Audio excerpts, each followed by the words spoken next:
I'm honored to be here with the head of entertainment from PUMA. This is pretty cool.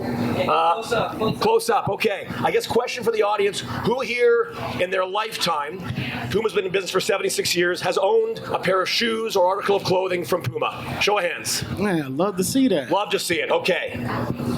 So let's talk to Chief. This is Chief Johnson, head of entertainment from PUMA. Tell us a bit about who you are, what your mandate is at the company.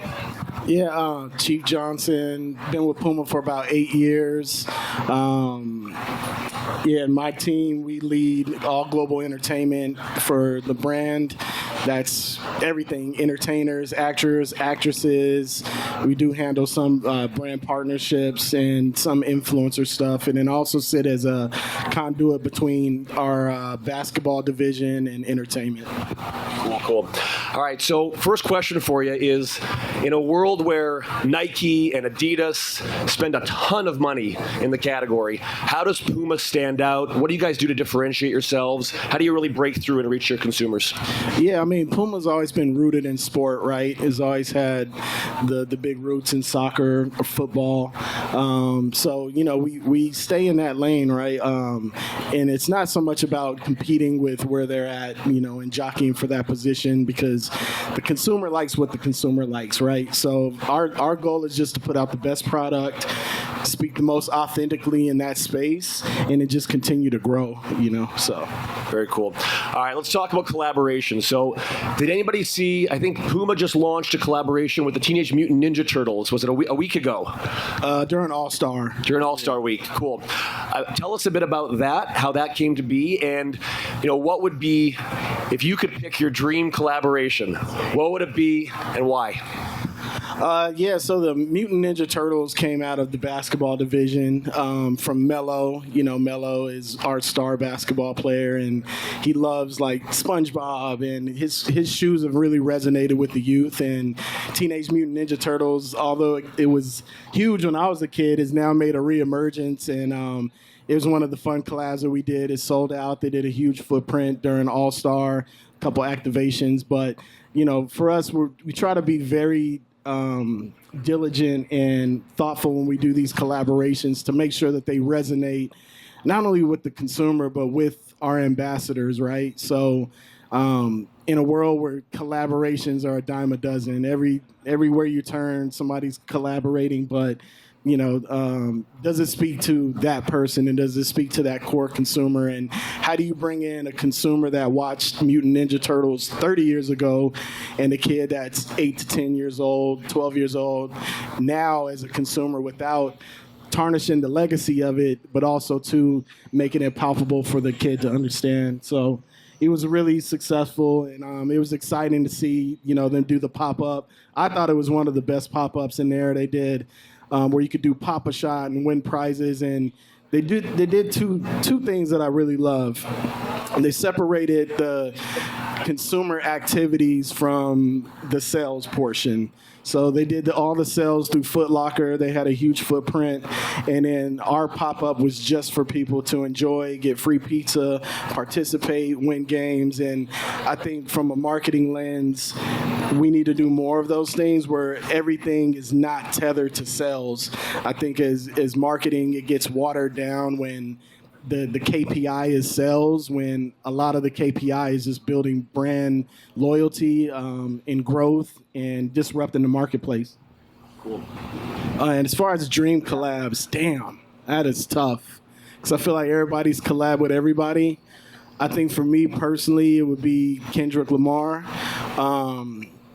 I think his impact, I've been a fan of his for 15 years, and I actually remember seeing him in Austin many, many years ago, but I think there's something, authentic about the way he's always spoken to his community, to a consumer, and to make as huge of a success he's been commercially without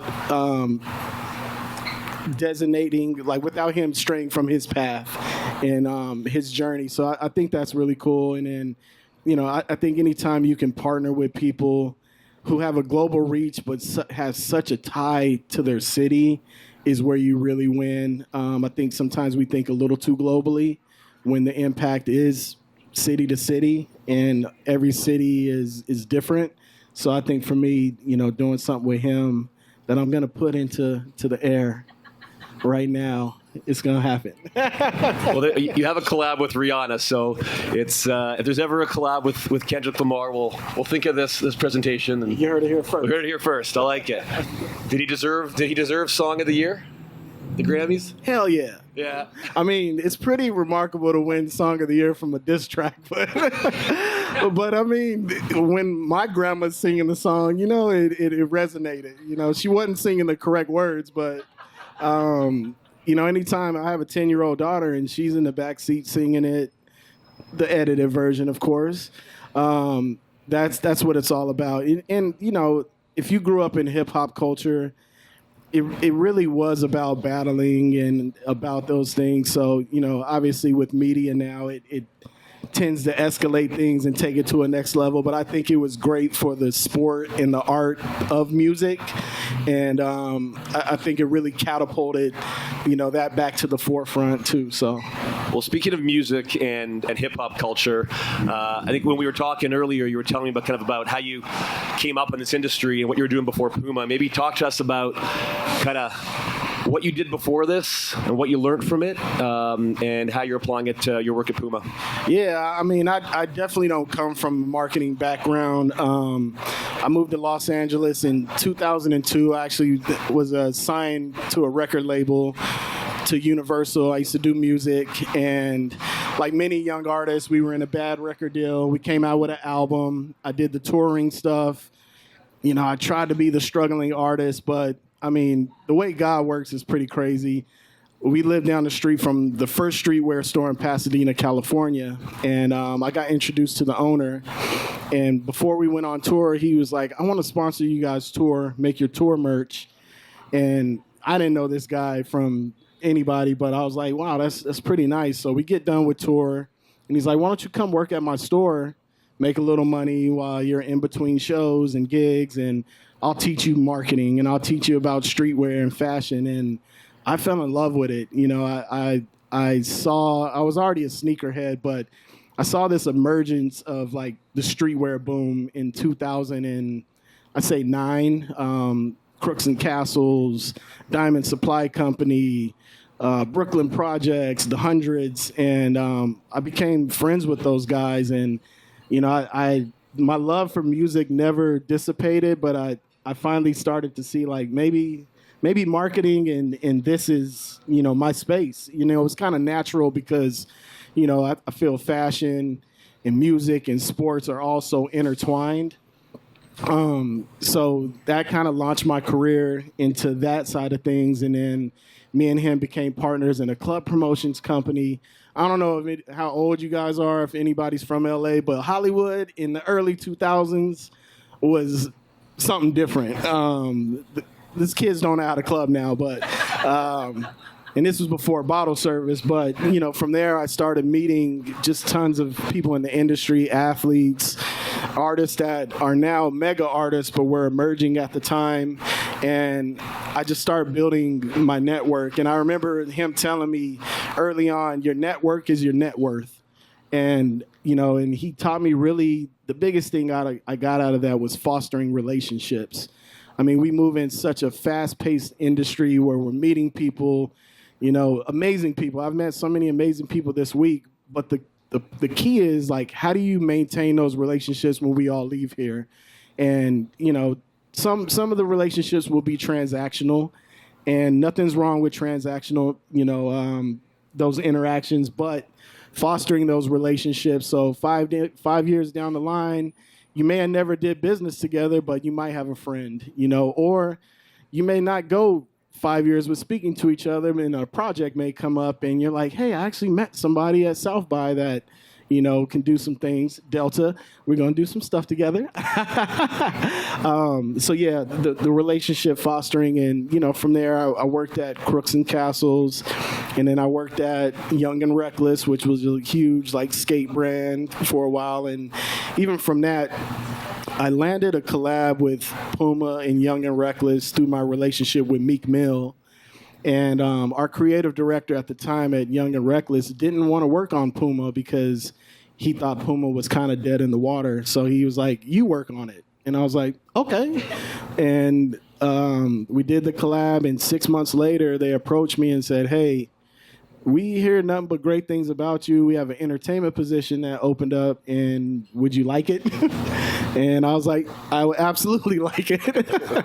And I went for one interview, and within 20 minutes, I had a job, and that was 8 years ago. So, again, like doing good business, fostering relationships, and being open to pivots, that the world's going to throw us. There's tons of layoffs. There's, industries that are crashing, or, sometimes we just have to make unnecessary pivots, but being open to, what the world is bringing you. Awesome. So we talked about proud moments, or even the proudest moments of your career, and it sounds like you've had quite a few, but you told me a story about Nipsey Hussle and a partnership with him. Tell us about that. I love this story. I think it's a really powerful one. Yeah, so I actually met Nipsey in 2012 when I was at Young and Reckless. We were doing tons of business with PacSun, and at the time, PacSun was really trying to get their foundation with the streetwear consumer, moving a little bit out of the skate consumer. And I had this idea of, like, what if we did a campaign with Nipsey that went inside of PacSun, and they were like, that's pretty crazy. Like, you're talking about a guy from, a gang member from the hood who's, but he resonates. And we shot him in a campaign, and it blew up. Like the product that he did sold out 3 different times. So then we did a collaboration with Young and Reckless. And even at the time, I didn't understand the kind of gravitational pull he had on the city. But I remember we did a pop-up shop, and it was pouring rain, and the line for this guy was like all the way down the block. And we sold out all the product. He stayed. He signed autographs, took pictures, and from there we just built a friendship. And I remember him telling me about the brand he was building, which is TMC, which was already in motion, but he had a clear vision for where he wanted to take it, how he wanted to build it. And so when I went to PUMA, he was the first person I called, and he was the first person I signed at PUMA. And it was for a small project. We were relaunching a shoe, West Coast Regional, and a small deal. But, we discussed, like, look, if we nail this out the park, in 6 months, you'll be designing your own collection. In 3 months, we were designing his own collection because it was so successful, and it showed the power of when you work with people in their communities that really, really, really are a true testament of those areas, the impact that it can have. And unfortunately, he passed away before the collection dropped, but the collection did extremely well, and they're still partners with PUMA till this day. So, those moments, taking him on the jet to Vegas with his grandma, the Grammys, and just doing all these things. So it was like a very achievable moment, because I think for myself, it showed that I can, have footing in a corporate industry with giants, but still have my grassroots, my streetwear, my cultural connection to the ground, and make it impactful. Awesome. So we were talking last night about how you work with a lot of influencers, and there's a difference between social media creators who have a large following on social media and people who actually have influence. Yeah. So what's your philosophy on how you work with influencers, what you look for, and how you leverage them in a way that creates more impact than just, here's a PR kit, go post about us? Yeah, I mean, I think as companies, it's easy for us to fall in love with numbers now, right? Because there's so many analytical tools that, one, we have to do, right? Because we have to show earned media value, we have to show KPIs, we have to show growth in those things. So it's necessary, but with the influx of influencers, you have to be it's a very delicate dance on how you select them, right? Because there's people with 1 million followers, but they have terrible engagement. There's people with no followers that have great engagement. So it's like, what's that dance? But for me, I always look at their page, and that's across all boards, TikTok, Facebook, Instagram. And if, the first 12 posts are posts that are paid posts, and it's different brands each post, do you really want to be in that space? Because it's already hard enough for all of us to build brand loyalty. So when you align with people who don't have brand loyalty also, you're again watering down the message. So, I think it's necessary. And I feel like there's kind of been a shift maybe the past 6 months with so much influencers, and I see companies now leaning back into like mega stars or even micro levels of influencing, because the influence is just completely different. If the impact isn't there from that individual you're working with. So I don't think it's a numbers game anymore. I remember we've even done campaigns where there's like 200 influencers, and it's like, could we have done this with 20? So I think it's case by case, but I think you have to be very intentional when selecting and working with influencers. Cool. All right, let's talk about the World Cup. It's coming up in 2026. PUMA is not technically an official sponsor, but I think a lot of people resonate and think about PUMA as a brand that's heavily influential and involved with soccer. What are you guys planning to do? If you're able to share even a glimpse of your plans. I can't give away the secret sauce. Well. But, we definitely will be going heavy in all the cities. There's New York, there's Miami, there's Houston, there's Los Angeles, obviously. And with our soccer portfolio and our players and, just the deep history in it, we'll be doing some exciting things. And, we're already having those conversations now, but and very holistically, too. Like, I think when you have a campaign, not a campaign, but something as big as World Cup, you have to make sure all the teams are aligned with the messaging, with the execution. And I know that's hard, too, with such big companies, right? Because it's just hard to talk to each other, when this team does this team does that. But, sometimes you shrink the room after you get flush out like the plans and just make sure everybody's on the same page so you can get the highest level of execution as possible. Cool. So my guess is half of this room that we're talking to right now are agency folks. So you as a brand guy, as a client, what are maybe 2 or 3 things you look for in an agency partner that these guys can take away as a learning? I think things that are community rooted for me first, because it's easy to put together that $1 million plan that's flashy and splashy and those things, but I never want to miss the consumer. Sometimes we're marketing to people who we know aren't going to buy our things, we skip over that guy.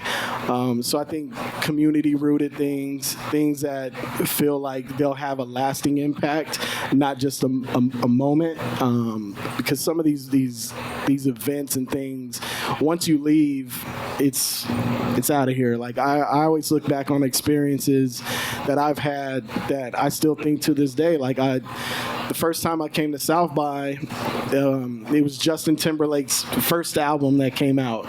And I remember going to Pepsi threw this event, and he played his whole album. There's maybe 200 people there.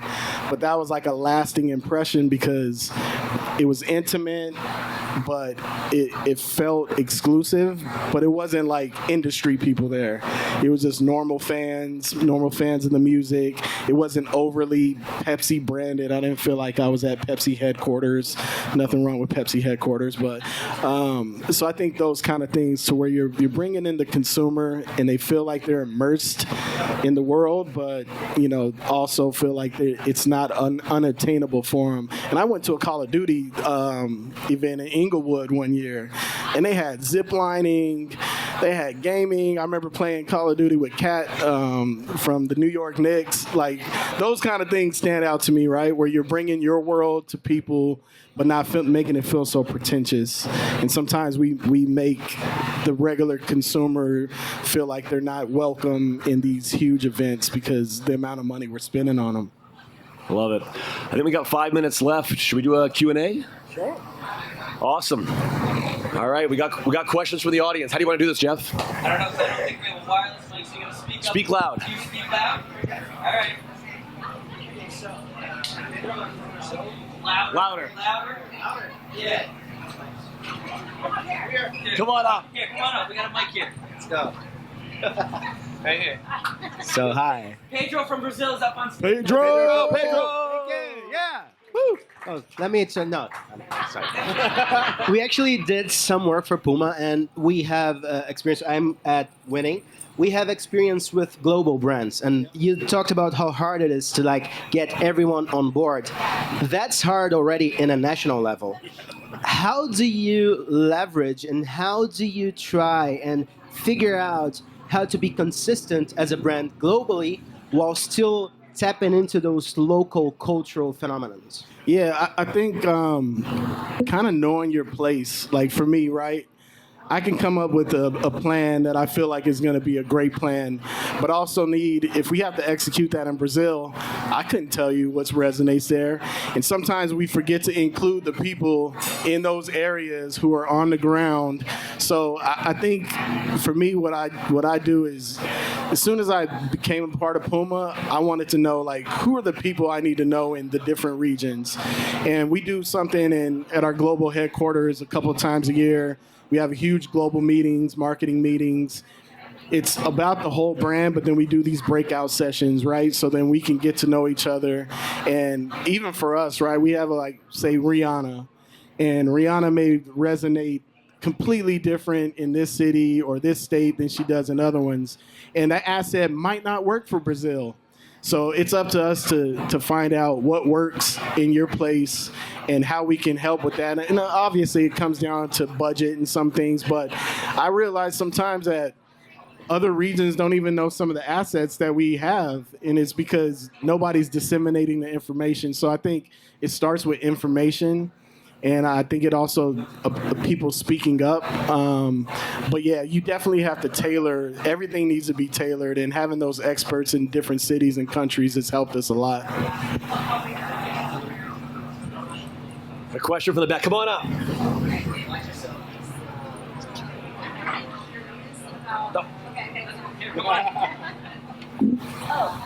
Olivia, what's up, Olivia? Everyone,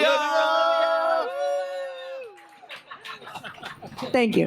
Okay, so I'm really curious about how you scout or look for that emerging talent, because we know there's a lag time from getting all the buy-in and then ultimately it's in market. So how do you know that your partners, if they're not already big, how do you find that next generation of the cool kids? Yeah, for me, I go to the mall every weekend.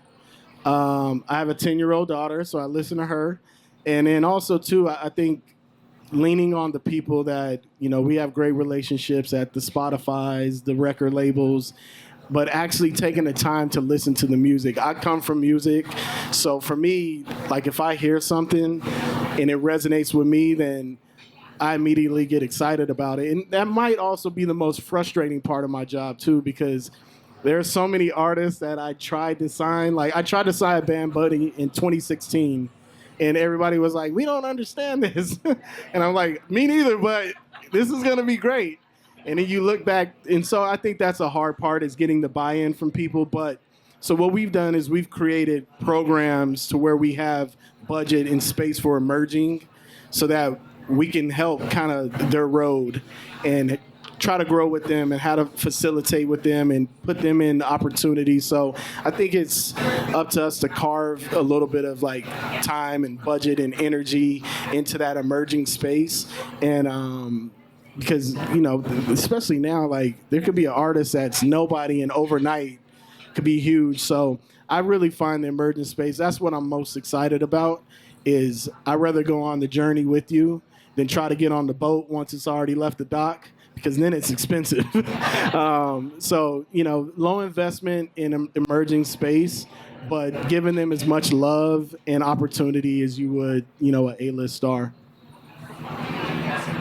Okay. Thanks, guys. Thank you.